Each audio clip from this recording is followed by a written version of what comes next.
நாகை மாவட்டம் வேதாரண்யம் மற்றும் அதன் சுற்றுவட்டார பகுதிகளில் பெய்த கனமழையால் சுமார் 10,000 ஏக்கர் விளைநிலங்களில் மழைநீர் குளம் போல தேங்கி சம்பா பயிர்கள் அழுகி வருவதாக விவசாயிகள் தெரிவித்தனர்.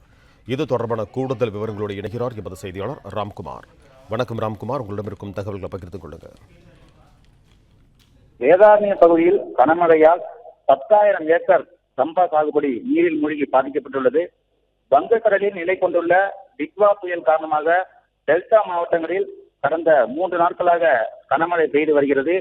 வேதாரண்யம் பகுதியில் கடந்த வெள்ளிக்கிழமை மாலை 3 மணி முதல் கருமேகங்கள் சூழ்ந்து தரைக்காற்றுடன் வேதாரண்யம், தலைஞாயிறு பகுதிகளில் தொடர்ந்து மழை விடாது பெய்தது.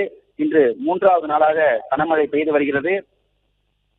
புயல் அதிகபட்சமாக வேதாரண்யத்தில் 28 சென்டிமீட்டரும், கோடியக்கரையில் 36 சென்டிமீட்டரும், தலைஞாயிறில் 21 சென்டிமீட்டரும் மழை பதிவாகியுள்ளது. கனமழையால் தலைஞாயிறு, கரியாப்பட்டினம், வாய்மேடு, அண்டர்காடு, நாகக்குடையான், பிராந்தியங்கரை உள்ளிட்ட சுற்றுவட்டார பகுதிகளில் பயிரிடப்பட்டுள்ள சம்பா நெற்பயிர்கள் 3 அடி முதல் 4 அடி வரை மழைநீரில் மூழ்கி பாதிக்கப்பட்டுள்ளது. மழைநீர் மூழ்கியுள்ளதால் வயல்களில் நீர் வடியாமல் தேங்கியுள்ளது.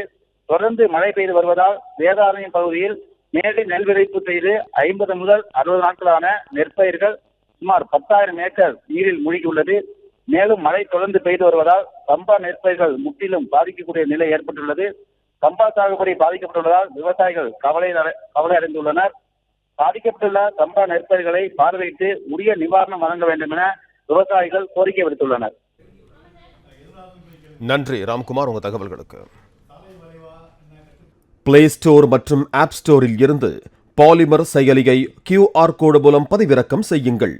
செய்திகளை உடனுக்குடன் பெறுங்கள்.